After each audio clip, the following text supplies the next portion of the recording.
Allô, salam alaikum, bienvenue dans un nouvel épisode d'École Mes Sultana. Bismillahi wa salatu wa salam ala rasulillah wa ala alihi wa sahbihi wa man wala. Alors aujourd'hui, je t'appelle pour parler des sagesses du jeûne. Parce qu'on a une époque où tout le monde pense un petit peu qu'il est spécial et qu'il a des raisons de se comporter d'une manière ou d'une autre. Mais quand tu regardes les adorations, tu vois que c'est la même obligation pour tout le monde. C'est pas parce que tu es dans ta phase folliculaire ou je ne sais quoi que tu ne jeûnes pas. C'est pas parce que tu es TDAH ou entre guillemets HPE que la prière n'est pas obligatoire pour toi. Donc au final, encore une fois, où se situer face à tout ça? On est vraiment dans une époque où chacun chacun essaie de mettre en avant plutôt sa faiblesse. Chacun essaie de mettre en avant les défauts qu'il repère chez lui, en pensant que c'est une espèce de bouclier qui va le protéger ou attirer la rahma des gens sur lui. Et j'ai trouvé que Ramadan, c'était quand même un bon moment pour s'interroger au sujet de tout ça. Parce que comme je l'ai expliqué dans l'épisode de podcast précédent, Ramadan est le moment idéal pour la rétrospection. En islam, il n'y a pas d'échec. Comme a dit le prophète sallallahu alayhi wa sallam, la destinée du croyant est autonome parce que tout est un bien pour lui. Donc, quand tu as une certaine fragilité ou des défauts, en fait, ils ont une force. Ces défauts-là s'accompagnent d'une force que tu dois chercher à exploiter. Alors, comme tu le sais bien, dans ce podcast, on s'intéresse vraiment aux femmes. Et les femmes, on sait qu'elles sont très émotionnelles et que même dans leur corps, elles traversent pas mal de choses.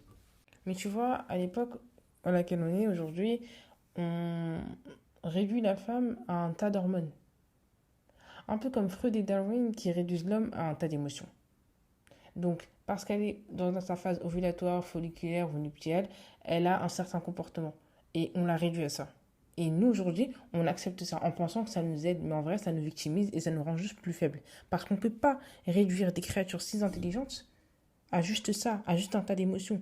Et si on accepte qu'on est qu'un tas d'émotions, on ne pourra pas, comment dit-on, prétendre à l'intelligence, on ne pourra pas prétendre à des réflexions profondes. Pourtant, c'est tout ce qu'on est. On est des réflexions profondes, on est, subhanallah, les piliers de la société.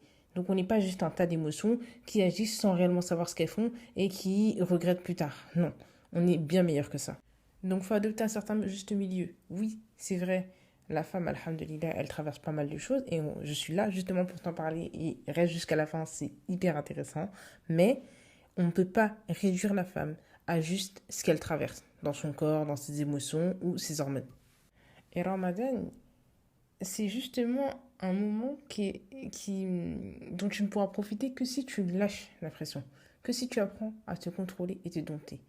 Et subhanallah, durant le Ramadan, on contrôle une pulsion, ou plutôt une émotion tellement forte qu'il n'y a rien qu'on ne peut contrôler après cela. Lorsque tu arrives à contrôler ta faim, la faim, c'est pas juste une émotion, c'est pas juste une envie, c'est un besoin vital. La soif, pareil. Quand tu arrives à contrôler ça, il n'y a rien que tu ne peux pas contrôler après.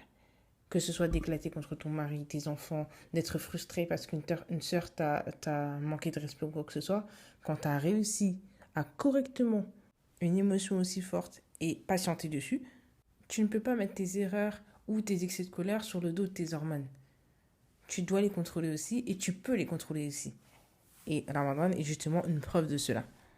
Alors c'est vrai, les femmes ont subi quand même pas mal de frustrations. Rien que Tarawih, c'est une grosse frustration de savoir qu'il y a quelques années, quand tu n'étais pas encore marié ou tu n'avais pas encore d'enfant, tu pouvais t'y rendre tranquillement. Ou même dans les débuts de mariage, on pouvait encore s'y rendre tranquillement. Maintenant que tu as des enfants, tu es obligé de faire Tarawih à la maison, etc. Eh bien écoute, le prophète sallallahu alayhi wa sallam nous enseigne dans un hadith clair que la femme qui prie chez elle a une meilleure récompense que si elle priait dans la mosquée du prophète sallallahu alayhi wa sallam à Médine. Et les savants l'expliquent. Une femme qui prie en Norvège ou en Chine, tant qu'elle prie chez elle, et dans la pièce la plus recluse de sa maison, a une meilleure récompense que si elle prie à Médine. Tout comme une femme qui prie à quelques rues de la mosquée de Médine. Subhanallah. Les femmes ont des récompenses parfois qu'on n'a jamais entendues, même pour le martyr. Alors réjouis-toi et patiente pour Allah subhanahu wa ta'ala. Alors, en tant que femme, effectivement, on a des frustrations et on a aussi une certaine nature sur lesquelles on demande aux hommes de patienter.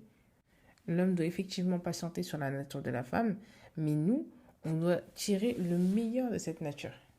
Le fait qu'on soit émotionnel, par exemple, fait qu'on est aussi très empathique, fait qu'on arrive mieux à supporter les enfants, qui eux aussi sont un tas d'émotions en réalité. Eux, pour le coup, c'est vraiment un tas d'émotions, pas les femmes. C'est vraiment des êtres qui ne savent pas gérer leurs émotions, pas encore. Donc nous, on a peut-être plus de patience envers eux, parce que nous aussi, on est quand même plus émotionnels que les hommes. Non. Donc oui, il y a un tas d'éléments qui influencent la femme et sa nature, mais en fait, comme j'ai dit, elle doit vraiment tirer avantage de cette situation-là. Et l'exemple que je vais te citer tout de suite illustre vraiment la puissance de ce que je suis en train de te dire. Je ne sais pas si tu le sais, mais la Lune a une influence sur les courants marins. Non. Donc aujourd'hui, dans la science, on est encore en train de le découvrir, mais comme d'habitude, l'islam le disait déjà il y a des milliers d'années.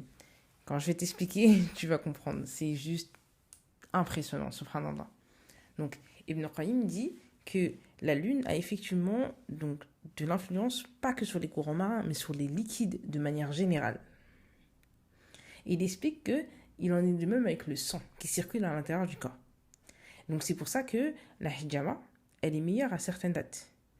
Alors, juste après les périodes de pleine lune. Parce que quand la lune est pleine, elle a une influence encore plus importante sur les flux. Donc, il dit que quand la lune est pleine, le sang est un peu trop excité, entre guillemets. Donc, c'est pas bon de faire la hijama à ce moment-là.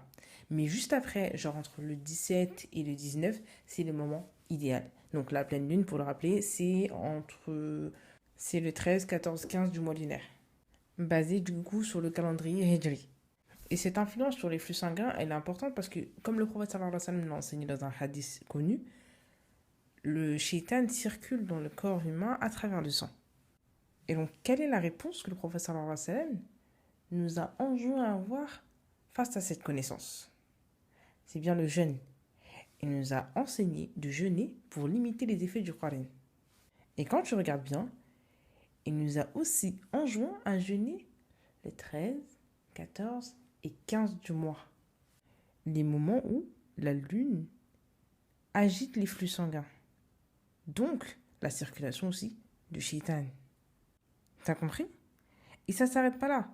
Quand tu regardes dans la psychologie moderne, comment est-ce qu'on appelle une personne qui change facilement d'humeur ou qui peut parfois avoir un pic comme ça d'une humeur sans réellement comprendre et puis ça redescend au bout de quelques jours?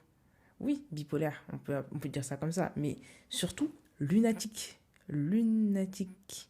Référence à la lune encore une fois. Donc eux, ils le découvrent, comme j'ai dit, 1400 ans après, mais nous, on le savait déjà. Et le truc, c'est qu'aussi, la psychologie, elle va te faire un diagnostic, d'accord?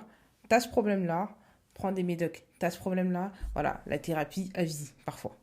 Parce qu'on ne trouvera jamais réellement de solution. Alors que l'islam, le ilm al-nafs, la science de l'âme, qu'est-ce qu'elle nous enseigne? Tu as un problème, voici la solution. Tu as un problème, voilà comment tu peux en tirer le meilleur avantage. Donc face au fait que le sang a une agitation importante durant certains moments, on t'enjoint à l'adoration. On t'enjoint à te rapprocher d'Allah. On t'enjoint à limiter l'influence de ton corps sur ton esprit. Et ça rejoint ce que j'ai dit au début. Une fois que tu as appris à jeûner, il n'y a plus rien que tu ne pourras pas gérer après. Donc oui, ton corps va traverser différentes phases, différentes périodes et différentes émotions ou un pic d'hormones important, mais ça ne veut pas dire que ton comportement doit être influencé aussi. Tu peux avoir de l'incidence sur ça. Tu ne dois pas te laisser influencer par ton corps, plutôt c'est toi qui dois dompter ton corps. Et on le voit, plusieurs personnes handicapées, aveugles ou invalides arrivent à faire des choses que nous, en très bonne santé, n'arrivons pas à faire. Alors, finalement, la capacité ne vient pas forcément du corps, mais plutôt de l'esprit. L'esprit, c'est une chose que tu peux dompter. L'esprit, c'est une chose que tu peux corriger. Et ce serait injuste de dire que, en fonction de tes capacités physiques, donc grandes, petites, fortes ou fines, on te définit un caractère. Ce serait injuste de dire que ton physique a tellement d'influence sur toi que tu ne pouvais éviter telle ou telle action, tu ne pouvais éviter tel ou tel péché. Non, c'est ton esprit plutôt. Et il faut savoir que ton esprit, c'est le seul endroit où tu seras toujours condamné à vivre. Même si, quand on nous en préserve, demain, une personne est paralysée ou une personne est profondément malade, elle a besoin que son esprit reste sain. C'est le seul endroit dans lequel elle est vraiment prisonnière. Allez, c'est parti ma sœur. Ramadan, c'est le meilleur moment pour travailler ton mental. Je t'invite à vérifier toutes les infos que je t'ai données dans cet appel, que ce soit au sujet de la science mondaine ou des sciences religieuses, même si je sais que c'est pas forcément très facile parce qu'en général c'est en arabe. Et c'est justement pour ça que j'ai vraiment fait un cursus centré sur la psychologie, entre guillemets, le ilm al-nafs, pour t'aider à te comprendre mieux, pour t'aider à te comprendre à travers les révélations d'Allah subhanahu wa ta'ala. Car c'est Allah qui nous a créés. Il est le plus à même de nous orienter pour nous soigner, que ce soit les mots physiques comme les mots du cœur.